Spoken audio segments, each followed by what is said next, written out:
SSP patrolling police Faisalabad region Chaudhry Farooq Ahmed Hundal की हदायत पर पेट्रोलिंग पुलिस फैसलाबाद के mobile education unit incharge sub inspector Mohammad Rizwan Bhatti ने अपनी टीम के हमरा फैसलाबाद के मुख्तलिफ मकामात का दौरा किया। शहरियों को कोरोना वायरस से बचाव और हिफाजती तदाबीर बारे मुफीद लेक्चर दिए। मुख्तलिफ petrol pump, bank, commercial market, union council और देहातों का विजिट किया।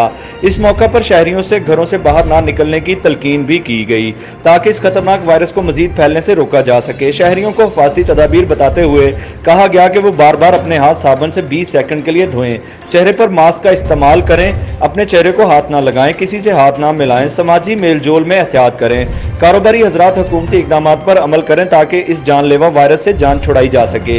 इस मौका पर पेट्रोलिंग पुलिस के मोबाइल एजुकेशन यूनिट ने शहरियों में कोरोना वायरस से मुतल्लिक आगाही पंफलेट्स भी तकसीम किए। किसी भी इमरजेंसी या हादसे की सूरत में हेल्पलाइन 1124 पर कॉल करें। शहरियों और मुख्तलिफ तबका फिक्र के लोगों ने पेट्रोलिंग पुलिस की आगाही मुहिम को सराहा।